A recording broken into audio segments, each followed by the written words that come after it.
live in a world ruled by tyranny, where knowledge is suppressed and ignorance is glorified.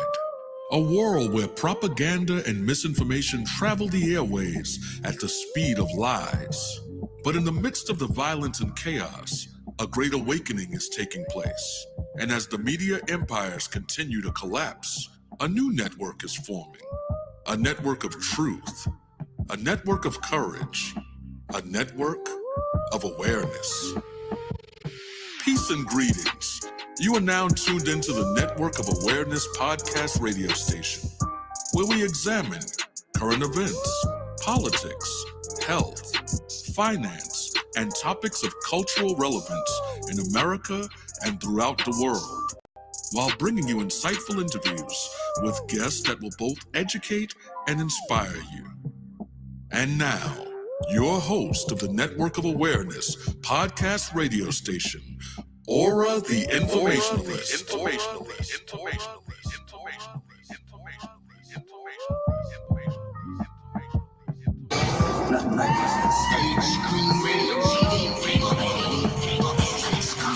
Please just tell me what's happening to me in plain English without the mumbo jumbo.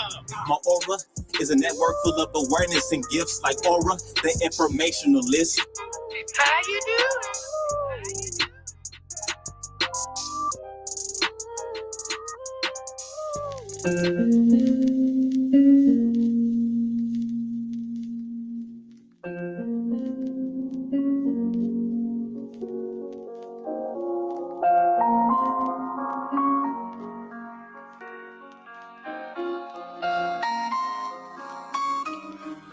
Yes, peace and greetings, brothers and sisters from around the world. This is ORRA the Informationalist, and you're now tuned in to a live broadcast of the Network of Awareness. Welcome, brothers and sisters. I'm ORRA the Informationalist, and today we got a great show. It's a bonus episode before we start our season 6. And in this bonus episode, I got a great guest that I'll be bringing on in just a moment. And today's episode is the transference of sexual transmutation. And in today's episode, what we're going to discuss on this Truth Seeker series is the 3 pillars of our human sexuality. Why is sexuality an important topic? What is the link between our sexuality and our productivity, which will lead us into what is sexual transmutation of energy.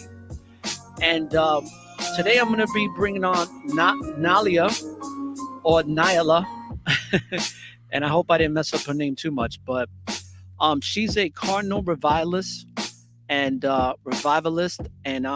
she helps individuals elevate their lives by integrating sexuality as holistic balance coaching that she does.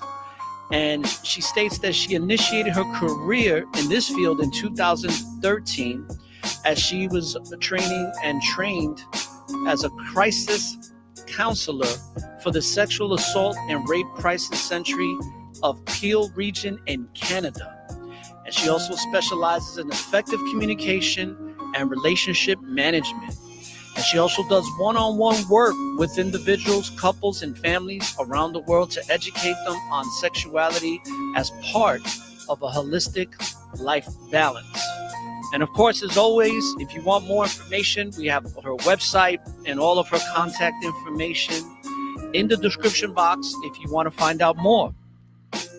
So without further ado, I'm going to bring her on the show.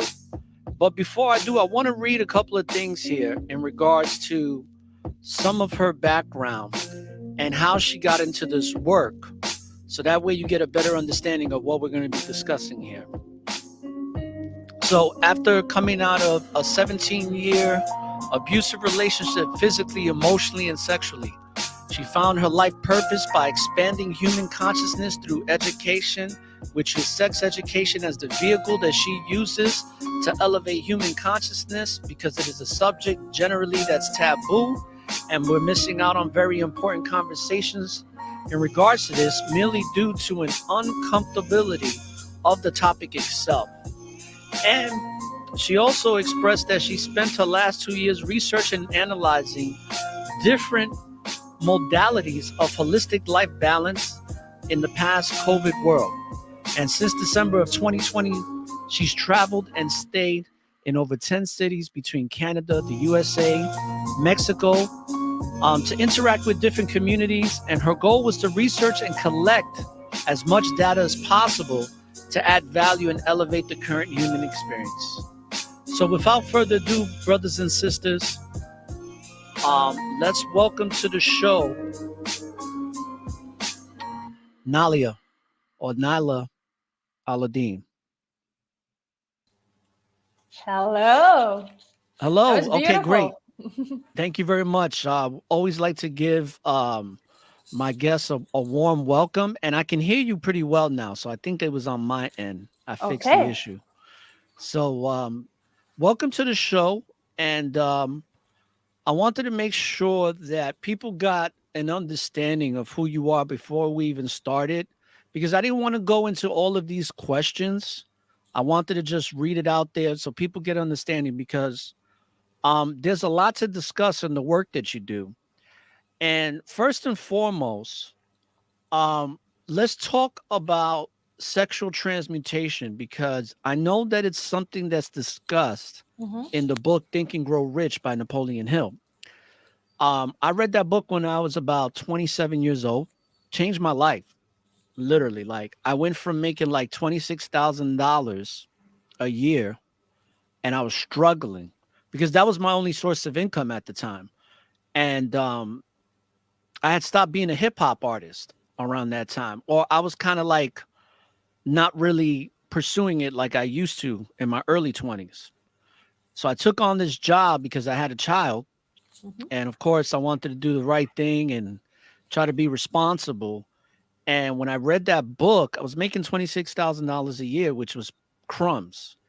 But then after reading that book, in regards to transforming my life, I went to making $55,000 in less than 2 weeks. That's incredible. 2 weeks. Wow. So yeah, it was quite amazing. But it does say in the book that you won't be the same person that starts reading the book once you put it down and you finish reading it. So with that being said, um, my question to you is, can you let the listeners know what sexual transmutation is? Absolutely. So, yes, I've heard a lot of really good feedback from people reading this book. And somebody told me that it's one of the books that's the most read in the world, not the number one, but up there. So, I can completely see that. Energy is essential for us to function as a human system. I call it a system because it's a system. And without energy, you and I wouldn't be able to have this conversation right now. So when I'm talking about energy, it's our vital life force. Without it, our body can't function. And we talk about sexual energy. And when people, they even talk to me and they're like, what is energy? I don't understand this whole energy concept. The first thing that I ask them is, have you ever experienced arousal or an orgasm? Simple question. And most adults will usually say, yes, I have. And I said, what do you feel? And they go into telling me, maybe I can ask you this. What do you feel when you feel an orgasm? What sensation do you feel in your system, in your body? Can you answer that to me? I've never had an orgasm, so I wouldn't be able to answer that. Okay, then. No, I'm just playing. Because I do get that answer sometimes. So I'm like, yeah, that's. No, Go listen. ahead. As far as can you repeat the question, because I was joking around, but I'm going to take it seriously. So you're basically asking, I just want to make sure that I understand the context of this, that what was the sensation, or what was Yes. the feeling behind the sensation once the orgasm was completed, Or when or you're in having the it. process of the orgasm? In the process, what bodily physiological sensation do you feel? That's a great question. Nobody's ever asked me that. You're welcome. But I would say my answer to that question when it comes to an orgasm is it's a release, but it's also a state of euphoria temporarily. It's a sensation that I can equate to kind of a similar sensation of getting high off of a drug the Okay. first time, the euphoria that might give you. So it's kind of like it does, obviously feel good for most people, I would assume. But my best description of it would be like a release of euphoria temporarily. Okay. I love that. But you felt something. There was some kind of release and there was some kind of sensation. That Right. sensation is energy in your body. So let's drop the word sexual energy. It's just energy. Excuse me. So if we think about ourselves, that energy flows through our system. And now we are having an overload of energy. So it's going out, it's being released. So that's energy. And excuse me, we talk about sexual energy, but at the core of it is just energy. There's just different scale of how grand energy can be. And I feel that, and based on the knowledge that we have currently, that sexual energy would be up high there, one of the highest form of energies that we can feel in our system. So it's not a different type of energy, it's just a more potent energy. And so that's our life force energy.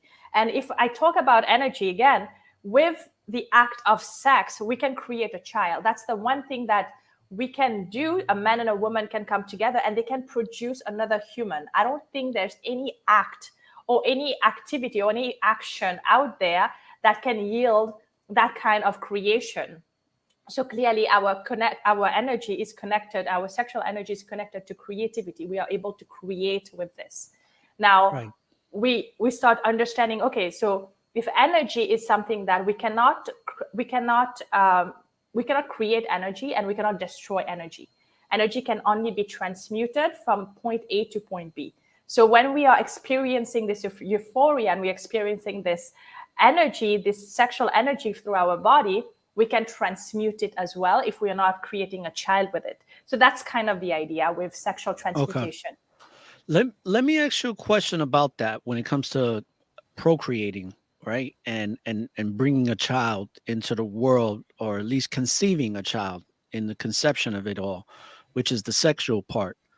What do you think Mhm. spiritually Mhm. that purpose serves when it comes to like procreating? Because for me, and the reason I asked this question, I think it's something that is very sacred, because without it, you and I wouldn't exist. And Absolutely. without the act itself, there would not be something like civilization, right? Mhm. There Mhm. wouldn't be people, because if men were having sex with men and women having sex with women, our civilization would die out pretty quickly Absolutely. within less than a century.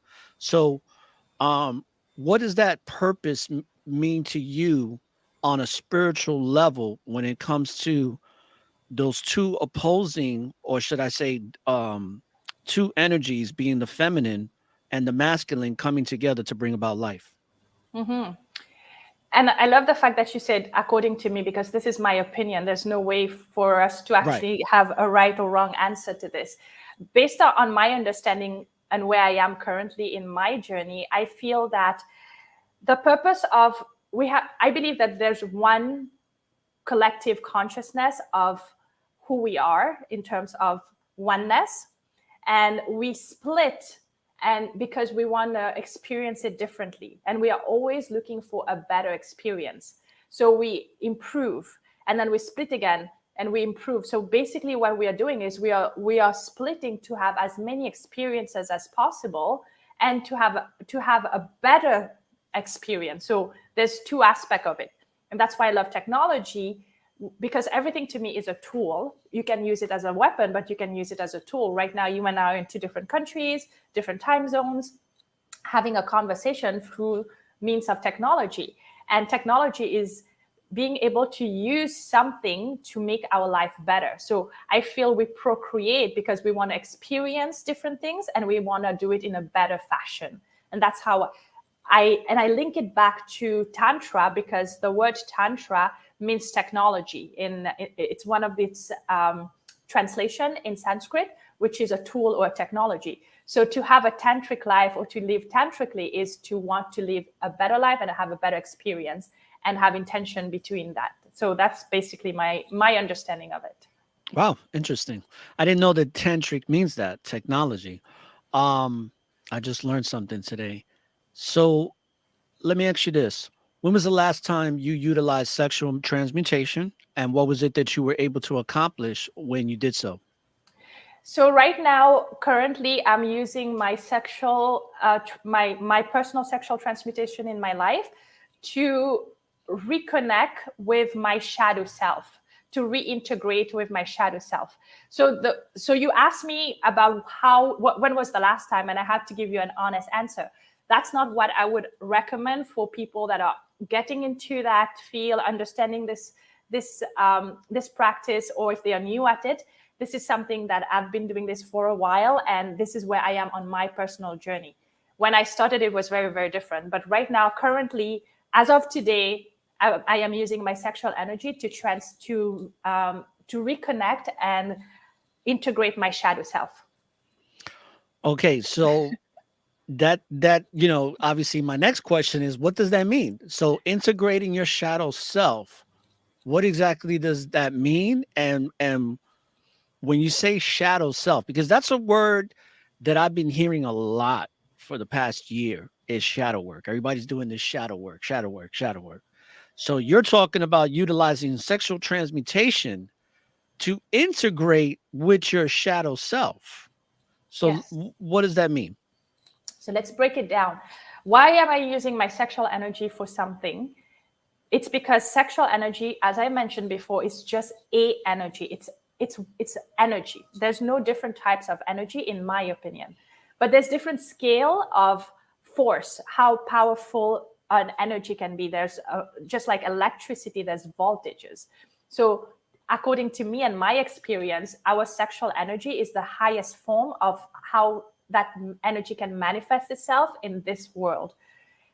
Now, if I'm doing any type of inner work, the highest voltage that I can use in terms of electric power is my sexual energy.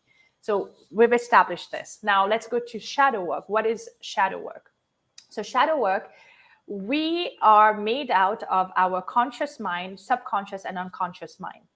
And as conscious people, if we want to call ourselves that, we are not very different from an unconscious person. So usually average human beings are using 5 to 10% of their consciousness. Let's call us more on the 9 to 10%, and other people that are not too into their conscious self. Put me at 11, by the way. Amazing. I call this bullshit too, though, by the way. I feel we're still at the 10%. Like every time we go a little bit more, it's just so much more power, so much more gifts and tools and superpower that we unlock within ourselves. So right. If you are you're 11, you'll be flying or doing something, you know what I mean? Yeah, that's accessing that so-called junk DNA, but we know it's not junk. But go ahead. Yeah. So we are using only about 10 to 9% our conscious brain, which means on a daily basis, 90 to 95% of what we do, the action that we do, the thoughts that we have, and the reality that we live in is being controlled and manufactured by our subconscious and unconscious brain. Now, what is our subconscious and unconscious brain? The markup of it, what it's made up of, is our programming, our experiences, the way that we've react throughout our life, and everything we've suppressed. So when we are little, we'll take the concept of sexuality, depending on how that topic was taught by our family, our religious background, the school we went, the culture we were born in. It's going to influence the way that we show up in our sexuality. And I'm here to tell you, a lot of us are repressed in many ways because we've been told, don't do this, don't talk about this, this is a taboo, this is shameful, this is blah, blah, blah. So we tend to believe that because that's what we've been fed. But the reality of it is it's not. So there's part of us that wants to go and express that and be the best sexual version of ourselves, or we have sexual desires that are maybe looked at as bad or unholy. So we suppress them. And when we suppress something, it doesn't have anywhere to go. It expresses itself in a different format. So that's how the shadow is formed. So the shadow is all of that put together. So as we go ahead with our life and we are practicing manifestation tools, or we are doing our affirmation, we are journaling, we're like doing everything, and we still don't have those pockets of our life that is how we want it to be. We are not living our life the way we desire it to be. It's because our shadow self is manifesting the rest of it. So the bad parts, the patterns that are negative, the realities and the experiences that we hate about our current life is being produced by that part of our unconscious brain. So what shadow works mean is understanding that and acknowledging it and integrating that part of us that we've been repressing for so long as part of who we are. And just like sexuality, if we look at countries or cultures that have repressed sexuality the most, there's correlation with the most use of pornographic material, correlation with the most sexual abuse, because it's so repressed. So then that energy has to go somewhere. So it manifests itself into grander things that are more serious. However, in places and in societies where sexuality, nothing, like there's no taboo attached to it, or it's not as repressed, there's less of these issues. And what they've done is they've integrated sexuality more into a normal thing. So when we integrate those parts of us that we've been trying to repress for a very long time into a normal part of us, it kind of calms down, and then we have the reality that we actually want to have. Does that make sense? That makes perfect sense. Okay. And it leads me to my next question, because from what I'm understanding, the shadow is the conditions that we grow up with that we have to heal from. Some of it could be trauma. Some of it can even be the limitations that we've put on ourselves based through what we've been told, like you said, what we can't do. And a lot of it stems from just a low negative frequencies of how we live our lives, what we're activating on the subconscious level, and really just a life of limitations. Yeah. But I have a question. You mentioned pornography. Now, a lot of extensive research has come out that, especially nowadays, where pornography has really taken its course to where, especially here in America, where pornography is a big deal. But it's been also proven that it's detrimental to the well-being of a man or a woman, especially a man or woman that is in a relationship or a marriage. Pornography has already been proven that it's the lust of the eyes, and it's a false sense of perception that can be very misleading, and it's not giving you that real intimate experience of what one should have with another biological being, or another spiritual being having a physical experience. It creates this illusion that is detrimental to the well-being. And then what happens is it causes a lot of other sexual desires that are somewhat psychopathic, sociopathic, narcissistic, and many, many other things. Yeah. So my question to you is, when it comes to stuff like pornography and the shadow self, is that type of the type of work that you're describing is a way to overcome those addictions and start to have a more fulfilling understanding when it comes to sexuality and your place with another person? Absolutely. I love the name of your podcast, Network, the awareness part, right? So awareness is so important. If something is not in your awareness, it doesn't exist. the moment that we start bringing things into our awareness, even though we don't necessarily start working on them disciplined right away, it is there. So it starts kicking in. So just by virtue of explaining these things to people, when we start doing the work, they start understanding that now it's in their awareness. And then, of course, eventually, as they do more of the work, they do more of the exercises that comes with it that's needed. Absolutely, they start working with getting better, deeper human connection, because now they are stopping to watch porn. I don't promote anything. I don't actually tell people what they should or shouldn't do, what's moral or immoral or anything, really.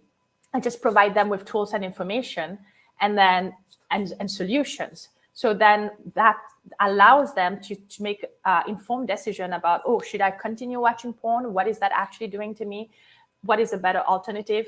And I heard there was a guy on a podcast that I was listening, and he was a porn addict, and he came from a very, very strict religious background. He was born and raised in the U.S. He could not date. He didn't even have access to his computer after a certain time during the day. Very, very strict upbringing.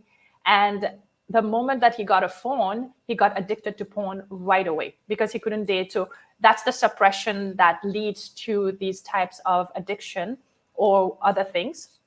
And eventually he got out of it, and he said this, and it was so beautiful. He said pornography actually doesn't show people how great sex can be, because everybody thinks, oh wow, this is so great. But once you actually get to connect with another human being on the level that you're describing, the sex is like, there's no comparison with that kind of sex that you actually see in porn. And it's that much better, that much grander, that much more orgasmic. And most people, so sad to say this, most people have never experienced this, even if they've been in a relationship. Right. Even if they've been married for X amount of years, even if they don't, you know what I mean? Because there's so many layers and level to what sexuality is. Yes. Absolutely. I agree. And a lot of it has to do with the fact that pornography promotes these fetishes that are, it's almost devaluing the human spirit, especially in the way that it degrades women most of the time. Mm-hmm. A lot of stuff that goes on in it is not how women should be treated in the real world. But unfortunately, a lot of men watch pornography and think that that's how it should be, and it leads to a lot of what I call darkness and self-destructive behavior. But let me ask you another question here. In regards to sexuality, right? Why is sexuality such an important topic?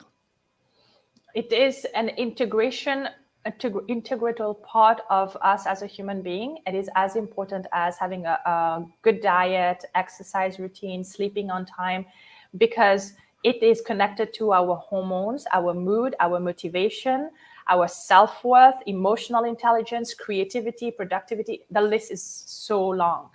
And we don't talk about it. We understand we need to eat well. We understand we need to go to the gym.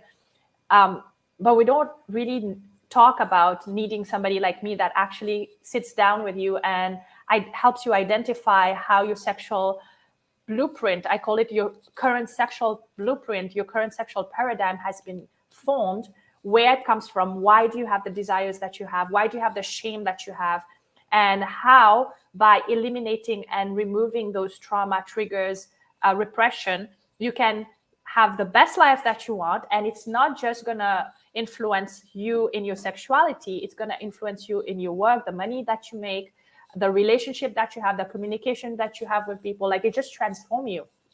Just the same. It's like a lot of people ask me this question, and I say, the gym is not just for people that are unhealthy or overweight. It's for everybody. It's the same thing. So understanding your sexuality should be part of your well-being, So what really, is this something that you've always wanted to do, or what really would inspire? Because I don't know. I don't think you were like a 5-year-old being like, hey, I want to be a Carnal Revivalist, or I want to teach people about their sexuality. So what is it that really inspired you to want to do this type of work? Absolutely. So, as you mentioned before, I was a crisis counselor in a sexual rape assault victim center in Canada.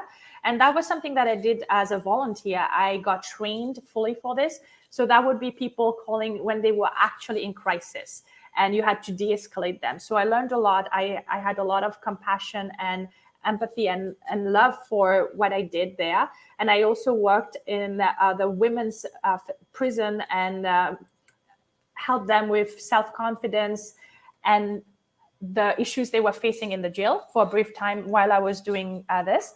So I always had that kind of love for that work, but I never thought that I would be doing this. I was still in my marriage. I was still in an abusive relationship at the time. And then I left that relationship after a bunch of years. And I realized that I was 36. I was with one guy my entire life, practically. And I did not know what my sexuality was. I did not know how to go on a date. All of these things were so foreign to me. And on top of that, I was brought up and raised in a conservative Islamic background. So I started doing my own research. I started having my own experiences. And that led me to be like, oh my God, I need to share this with more women. And then, oh my God, I need to share this with men and women. To, oh my God, people's life are being transformed by the knowledge and the work that I do with them from so many different parts of this experience. I have clients that have been abused to people that have never had any issues, never been abused, and understanding how sexuality is connected to them or shifting their life because now they are aware. You know what I mean? Yeah. I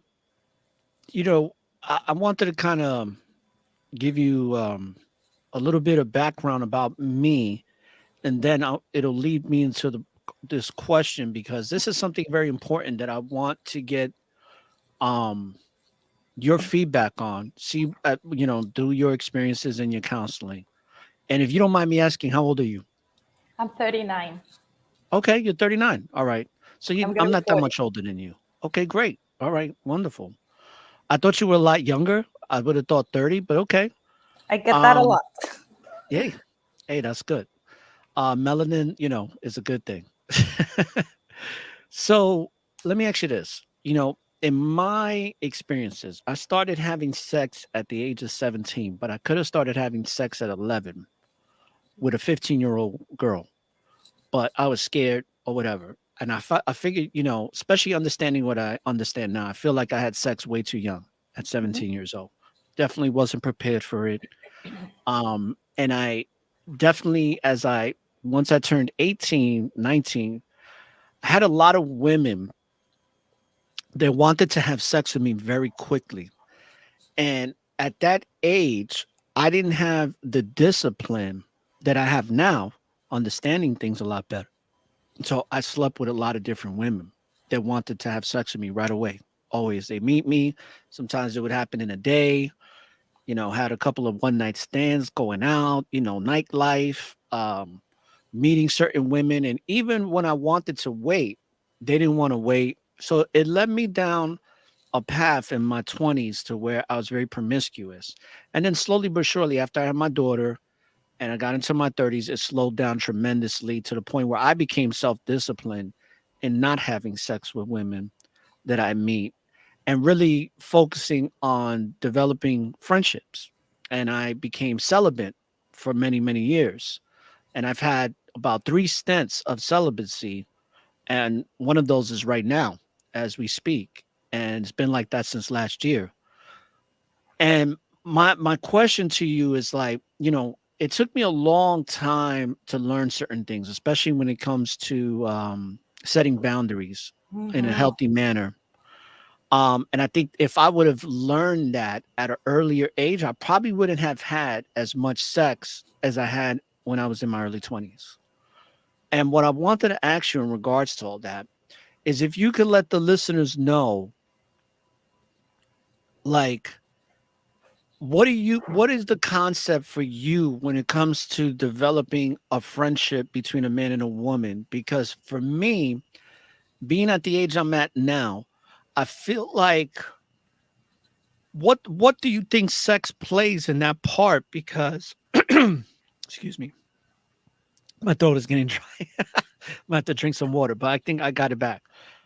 What do you think is a process in when people should engage? Because, you know, in the scriptures it says that men and women should get married before they even think about having sex.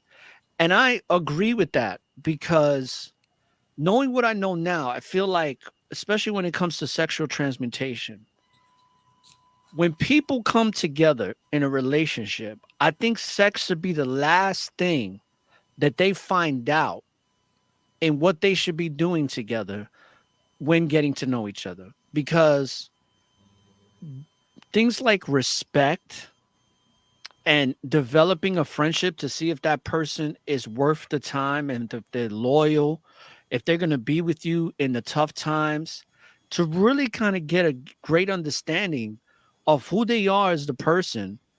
And the only way you're going to find that out is with time, but also really getting to see if there's some type of compatibility on a spiritual level, instead of taking the sex part that's physical, but really focusing on the mental part and making sure that that's in order before it even gets to the physical. So I Mhm. wanted to kind of get your understanding of that, because what do you think is how people should like interact with each other when developing a relationship, which has to start as a friendship, right? I mean, you got to get to know each other. So I can't meet you and be like, hey, you want to be my girlfriend today? How you doing? My name is, ORRA. I want you to be my girlfriend today. Like, that's not responsible. Like, you have to get to know me. I have to get to know you.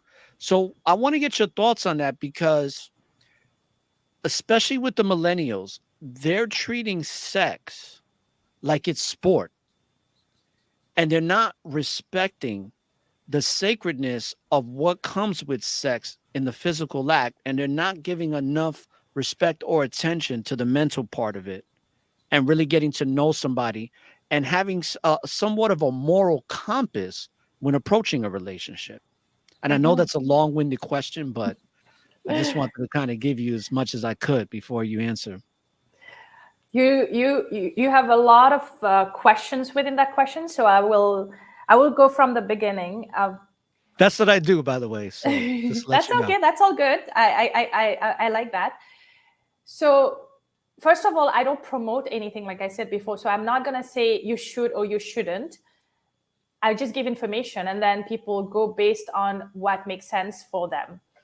When you're having the concept of quantum entanglement, have you heard of that before? Oh yeah, it's quantum entanglement is actually something that's being used a lot on the internet right now. Okay, so quantum entanglement is when we're just connected. We're connected to everybody, and we are connected to people at different degrees. So when we are in a specific mood, we influence each other, right? So imagine having sex with somebody. That's a very intimate connection. Now, I call that sexual quantum entanglement. So you entangle with that human being with your sexual energy, because that's the highest form of energy. You have a child, you have a friend, you have a connection with somebody, you're connected to that person. Now imagine having sex with another person. It's a higher level of connectivity. So every single person whenever two people are having sex, they are getting an entanglement. And a lot of times, because we are not informed, we're not educated on the topic, we leave those relationships, those one night stands, those relationship for 1 year, 2 year that didn't work, which for whatever reason, and we are still connected to these people with our sexual energy because we've never actually cleared them. So number one thing is education. I don't think there's a right or a wrong age to have sex. Of course, as an adult or an older person, but I do feel that being educated on the topic will allow people to make the more conscious decision based on how this is going to impact their life going forward. So the more people you're having sex with, meaning that you're connected to all of these people energetically and biologically as well. It is actually scientifically proven that when a woman is having sex with a man, that man's DNA stays in part of her. Very, very small amount, but it stays there. So what does that mean on an energetic level is that every time we are having sex with somebody, we are taking on who that person is, their trauma, their issues. So then if you have sex with a lot of people and you don't know how to manage that energy, you have all of these energies inside of you, you become very confused. There's so many issues that can come out of that, especially if you're not aware of it. And you wouldn't even link it to sexuality, because how would you if you don't know, if it's not in your awareness? Now, that's to answer the first part of your questions. Great answer, by the way. Thank you. No, seriously, great answer. And to that, I actually created a free course. It's an e-course on my website. It's a 7-day e-course. It's a 5 minutes video on each day. And it allows people to go in to understand the concept of sexual quantum entanglement, to identify how their sexuality has been formed, what are the sexual energies that are still connected to them, and how they can disconnect from that. Completely free on my website. Anybody that needs it, you can connect them with me and I will guide them through it. And that activity really brings into the awareness how and why sexuality is important and how to choose a partner is important. Now, to the second part of your question, friendship between male and female, and picking a mate, a partner for marriage or not, or a relationship.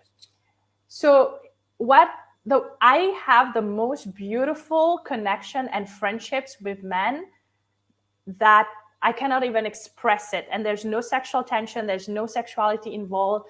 They are just pure, beautiful. And I have so many of them that I cannot even count them on my hands, on my fingers. And those come from me learning what were my toxic traits, working on getting a better version of myself. And I started attracting better male friends in my life. And I hear a lot of women that complain, oh, we don't need men. Men are useless. Men are this. Men are toxic. Men. It goes both ways. There are toxic men, toxic females. There are amazing men and amazing female. And that doesn't mean that we need to have sexual relationship with all of them. That just means that I have amazing, beautiful support system from both the feminine and the masculine in my life. Right now, so you've spoken about celibacy. I'm a big fan of celibacy. I am in my own celibacy journey currently on purpose and chosen. So I know that, and I'm not open to any relationship, nor am I open to having a sexual relationship with somebody else or a romantic relationship in this moment in my life currently, because I want my energy to be dedicated to something else, which is my growth and my business.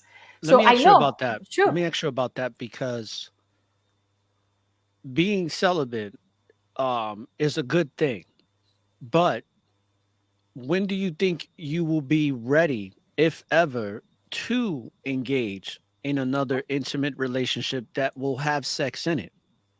Yes, so that will depend from person to person. You have to have your goals and you have to define it really well for you.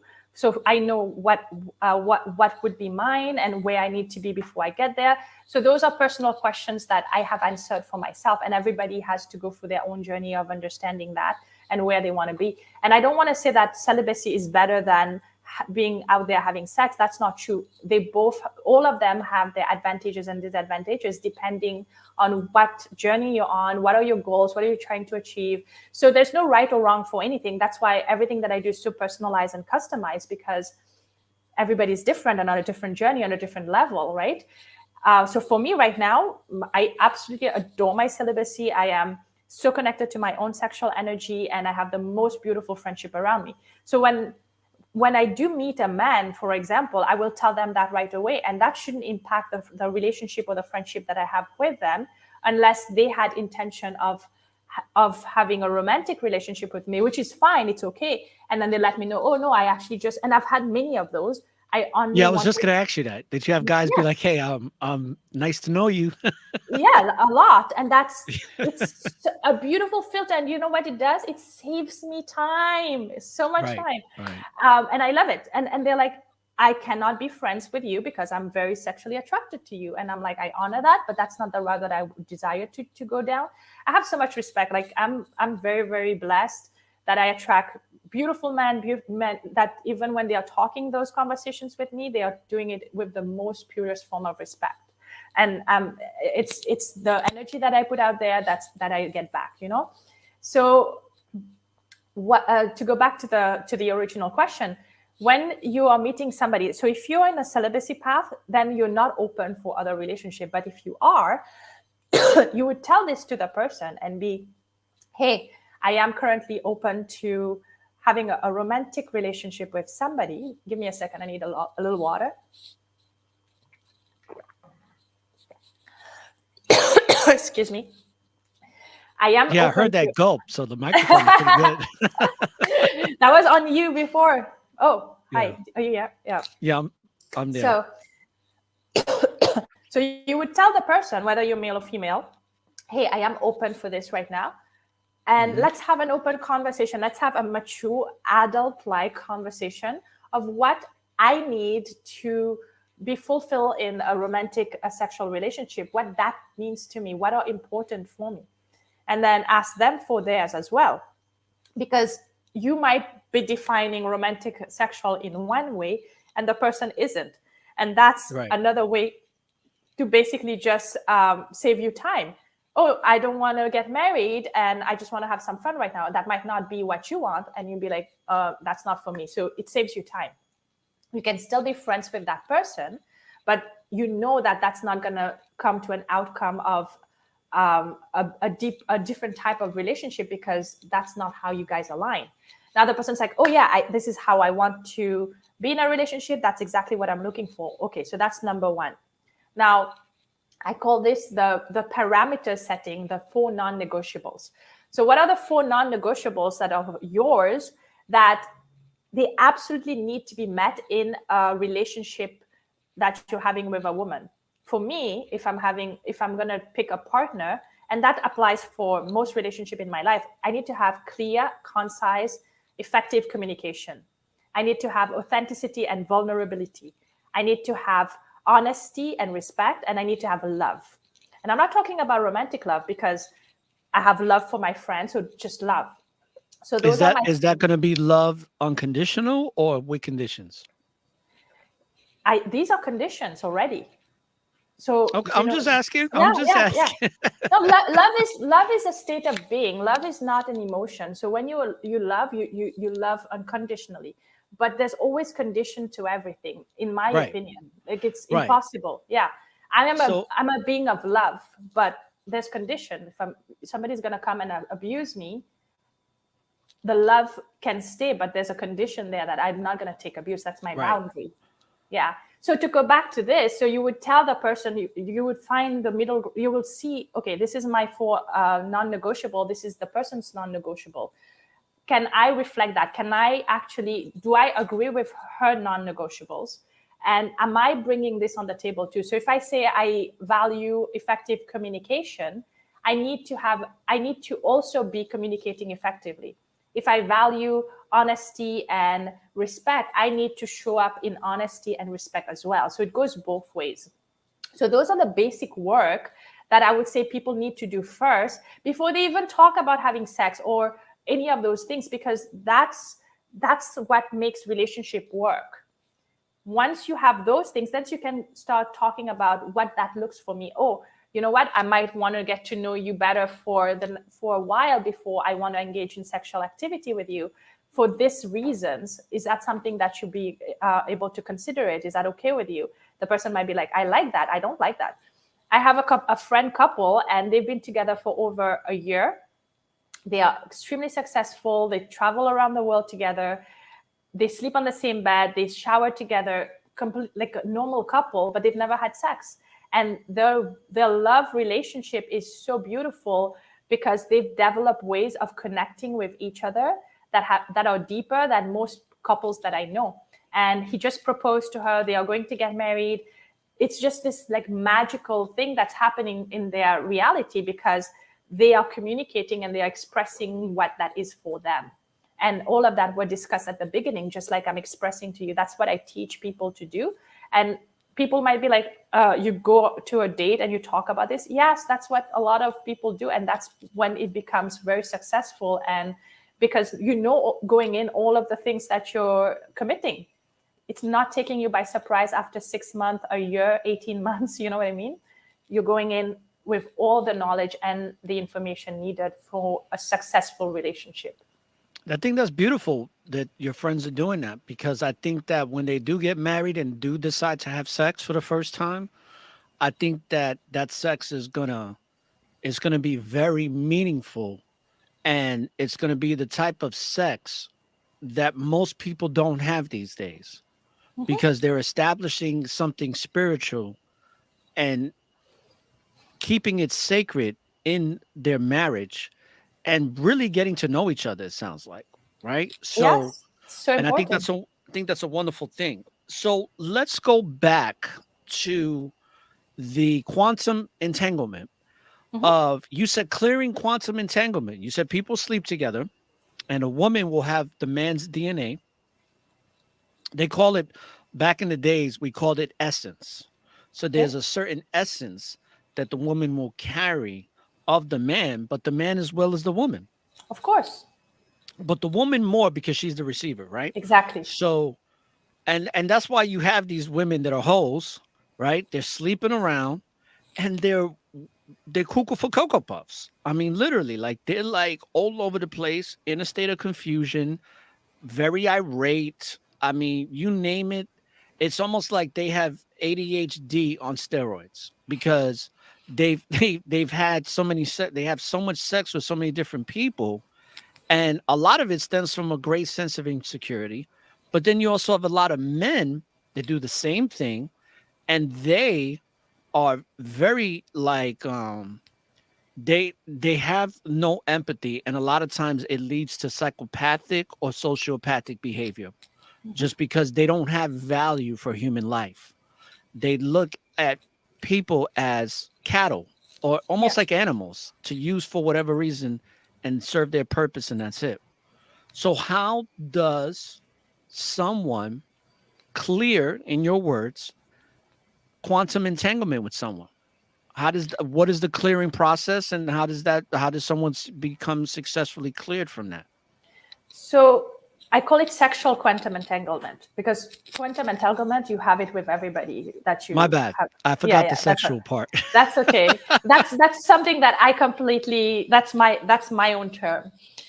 I created a whole free course on my website for this. So everything is there. It's not something that we can just, start talking about now. I want people to be very informed and Well, have clear information of how to do it. Everything is there. Like there's step by step. It's free. So and anybody I that want wants people to to learn, see your website real quick here. okay. So let's do that. And there it goes. All right. Matter of fact, let's make it a little bigger here. So here goes your sexual renaissance. Okay. And this, for the people that are going to be watching this broadcast, or for those that are listening via audio, um you can go to her website, right? And let me make sure that I'm pronouncing your name right, because what you call it, I think I said it wrong the first time and got it right the second. Did I? Yes.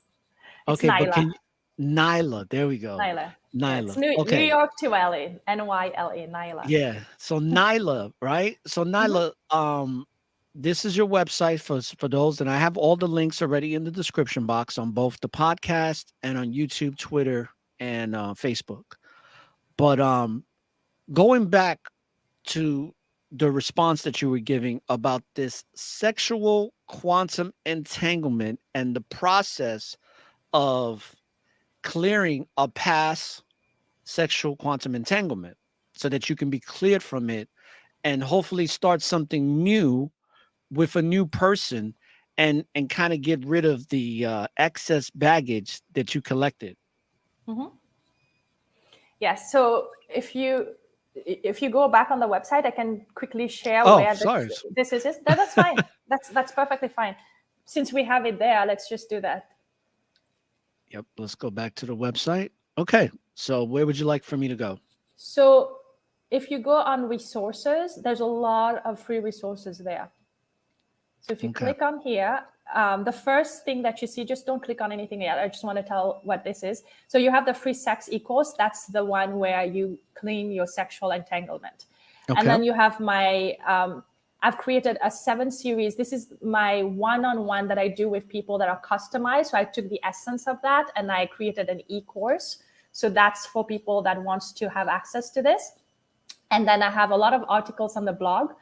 Right now, I work with both men and women, and I have some additional support for women. I have a weekly free workshop, which is every Wednesday at 6:30 local time, which is Eastern time. And that's a workshop where I host women, and we pick a topic, we talk about it. I have a reflective period, we have a meditation, we have some exercise. It's really, really cool. And then the last one is a Facebook group for women. But I will be adding additional resources for men as well on it as we go along. But if you click on the first one, which is the free sex e-course, and that's I call it the sex detox. And basically, once somebody registers, they're going to have access, and then they'll be able to follow.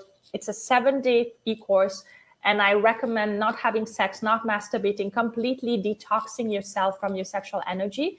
And it's because when you're having sex with somebody, even if it's your partner of 12 years and you have no issues in the relationship, when you're having sex with that person, you are exchanging sexual energy.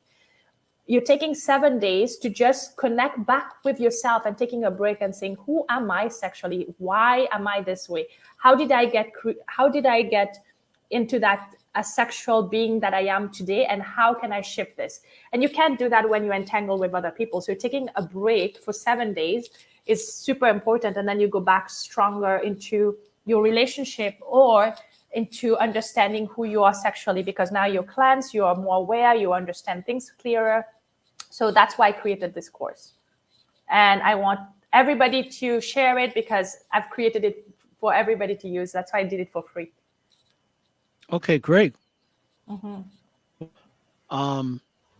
Okay, so basically, if somebody wants to learn how to detox, they should come to your site. Yes, register, Okay. and they'll get it. Yes, Absolutely. So, when it comes to, like you mentioned, not masturbating and kind of being cleared from anything sexual, how should somebody, because I go through this sometimes. It's not how it used to be, but I do sometimes crave intimacy. There are times where I feel like I would like to have some type of, not so much sexual contact, nothing like that, but have some type of contact with a woman that's somewhat intimate. And sometimes I crave that, but then I let it go because I'm not going to go just seek it out for some temporary pleasure. But is there a way to overcome the craving or the desire to want to have that?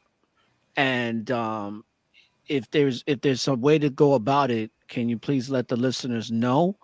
Or what is what is the best way to stay celibate? Because it's gotten easier for me. I started doing it in my mid-30s, and I've went years, and I was very successful at it because I think that the longer you do it and the more you do it, the better you become at it, especially when you're living a life of purpose, and that purpose is serving others, right?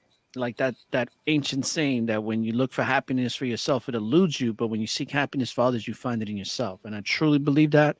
I live by that, and that has been a truth in my life for a long time. But there are times when it's like almost like somebody that was an addict or an alcoholic, they see somebody drinking or somebody who quit cigarettes, and they see somebody smoking a cigarette, and sometimes they're like, damn, what would I do for a cigarette? But then they're like, I can't do that. I can't, smoke because it's not good for me or whatever. So is there any advice you could give to that, or even give your own personal perspective on how to deal with that, considering that that's something you're practicing, like myself, at this present time? Sure. So intimacy is a very interesting word because I don't equate intimacy with sexuality. per se, personally. Right. When I look at the definition of what intimacy is and what it provides for somebody, I have more intimacy with people I've never connected with sexually or romantically to date with than most people have in their couple sexual romantic relationship. And that's intimacy is built on foundational work where I say it this way. Figuratively, I can become completely naked in front of somebody, in and out, within my insecurities and my fears and my shadows, and allow that person to fully see me and see them and respect and honor them and have no judgment and support them. That's my version of intimacy. And I have this with so many people at different degrees and level. I don't feel I need more intimacy with other people. So that's why I take the time to really vet the people that are in my life and set boundaries from the beginning to what a relationship, a friendship with me means. And if they are willing to do that, because when I'm in a friendship, I'm all in. I don't do, hey, how's the weather conversation. That's not a friendship. That's fluff. That's somebody that's looking, I go really deep. I'm gonna show up for you, and I'm gonna be 100% myself, and I'm gonna be as vulnerable as authentic as possible in that relationship. So by doing this, I've taken care of needing intimacy in my life because I have it in all of these different pockets of human connection that I have. And saying that we need it. It's not like we can completely avoid that. We are social creatures that are based on connection and love and intimacy and joy. And having peaceful, intimate relationship in our life is very important. So I do recommend we don't need a lot, but you do need these 2-3 people in your life that you can create intimacy independent of sexual relationship or romance at all. So that's number one. Being very clear on your goal about why you're going into a celibacy period takes care of the other version. I'm so clear on my purpose and my goals and why I'm doing it that I have people in my life always trying to set me up on dates.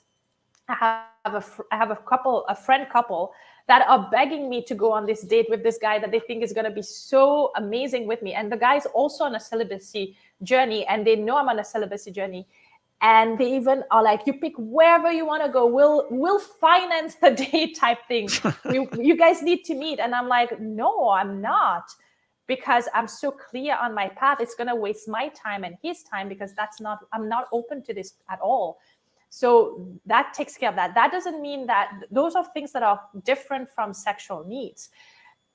Being celibate doesn't take away that we are sexual beings and we have sexual needs, and that our hormones are influenced by our sexuality and so on and so forth. So I do have my own self-pleasure routine that is very, it's like a temple space for me. I always tell people to treat themselves during masturbation, self-pleasure session like they would like to have with another person. Don't just go into your room, close the door, be rough with yourself for 5 minutes and be done. Like, that's not how you would want to be if you were with a partner. You want the room to be nice. You want to put some flowers in the room, whatever it is that turns you on, that you usually want from a partner. Why don't you treat yourself that way? And everything that I teach people is to love themselves more, treat themselves better, listen to their inner voice. Like, when you connect with who you are and you embody who you are fully, all of these things starts to make so much more sense. You attract better people in your life. You attract better relationship, and your connection with your own sexuality gets better because you are treating yourself better. Like, I can't expect to go on a date with a guy or having a long-term partner and then expecting him to treat me a certain way if I don't treat myself that way. If I don't know about my own anatomy, I don't know about my own body, I cannot expect another person to come and do that to me. Do you get where I'm going with this? Absolutely. Interesting. Yeah. Very interesting. Um, let's talk about the pillars, Okay. right? Give me 1 second here. I just want to make sure I get this right. So you talk about the three pillars of our human sexuality. What are those three pillars? Energy, psychology, emotions, and physical form. Energy, psychology, emotions. Yeah. Psychology, emotions is the one pillar. One, yes. And then the last one? The physicality, physical. Okay. So those are the only three. I find that everything has three, a lot of things are based on threes. You have the mind, the spirit, and three. Everything is free. So with sexuality, you need the energy. Same thing. You have to have your sexual energy. You need you need energy to function as a human. Secondly, you need your psychology, your emotions, whether it's sexual or not. And then this is us as a physical form. So then we get to materialize and express it physically.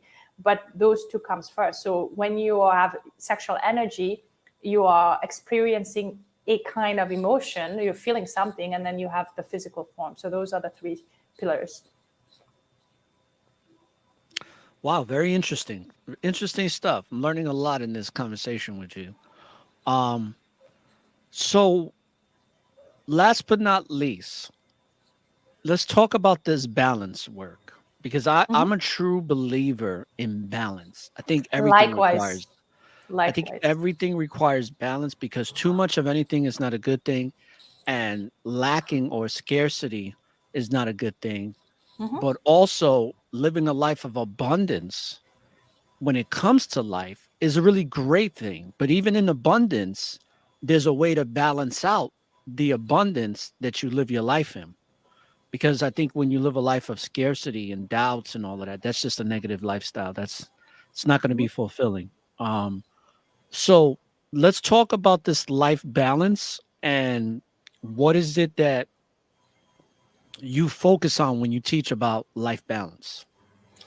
So a lot of my work, I love balance is the essence of what we need. I feel that a lot of my work is based on a principle that for us, for the equation of this world, for us to be having the best possible life in this world, we need to have four things, and they need to be in balance most of the time.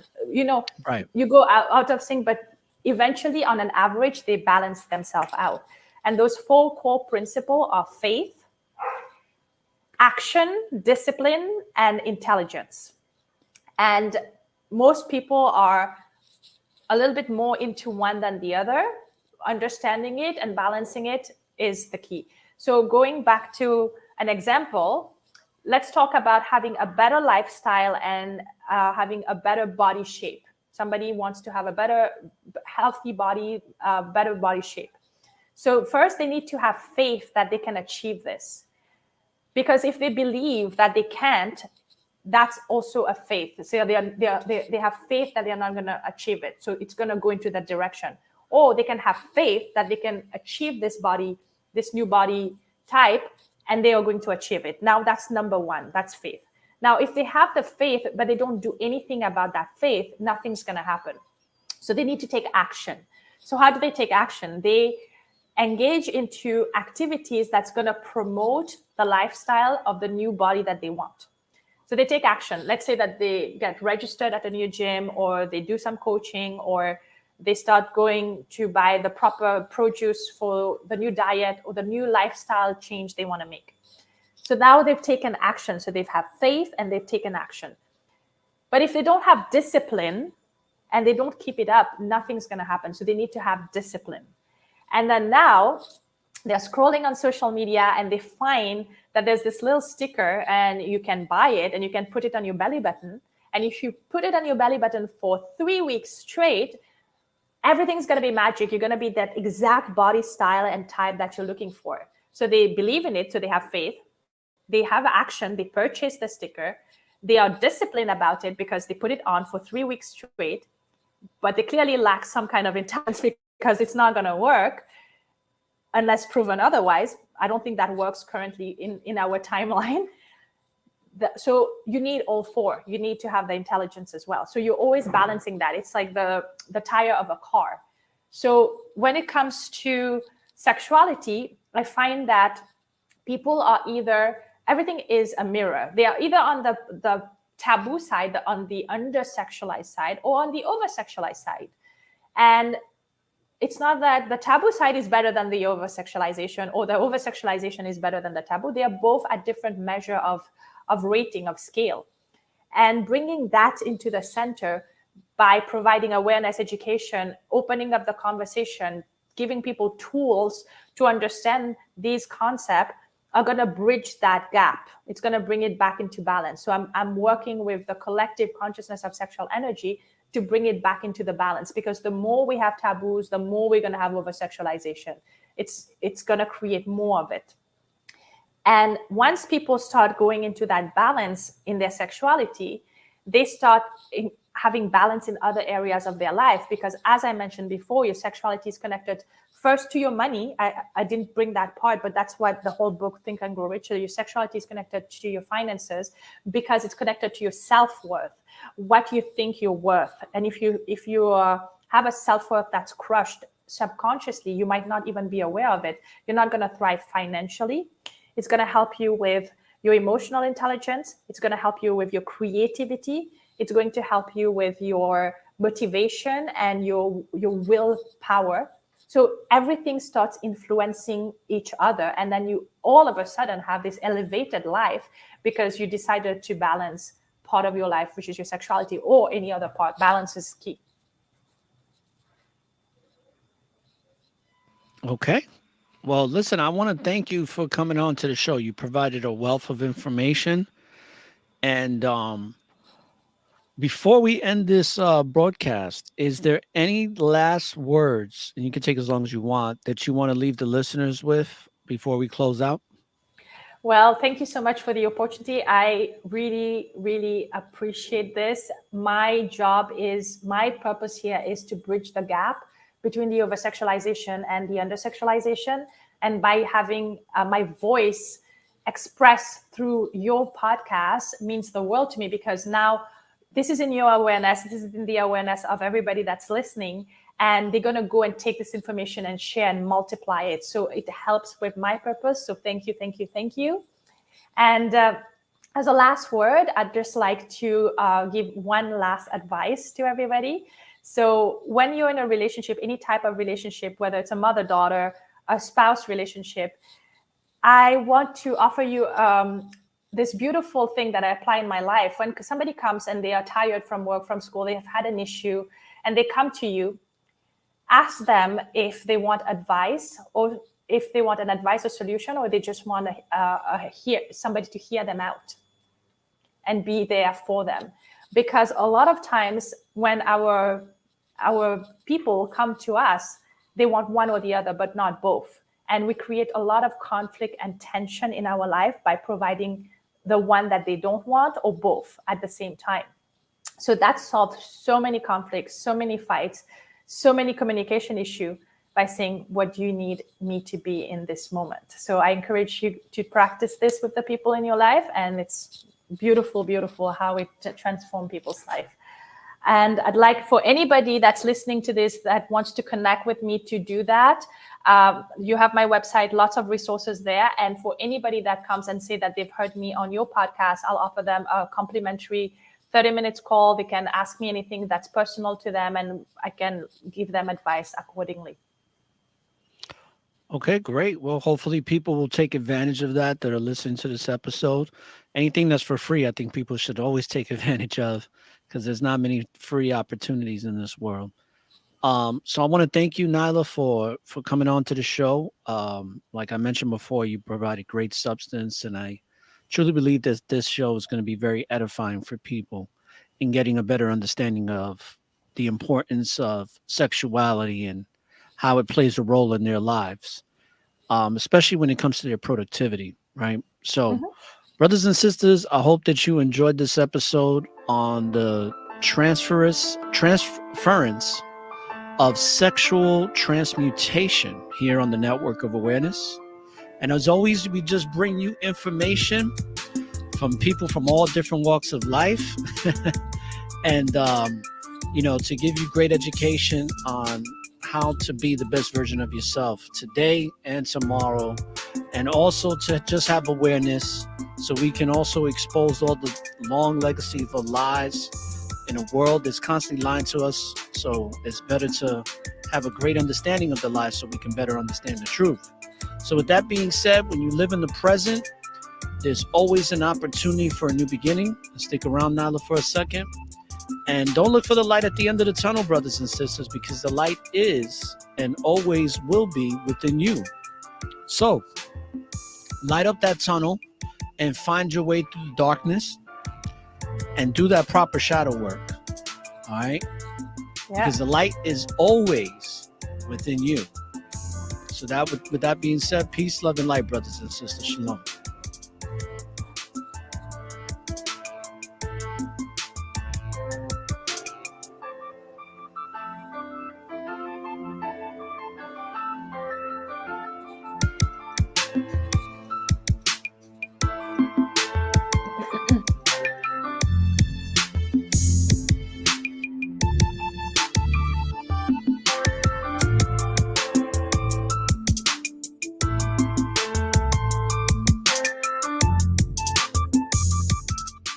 This concludes the Network of Awareness podcast. For more information on the Network of Awareness, please subscribe via email to our website, networkofawareness.com, and follow us on Spreaker.com or any other listening apps you use.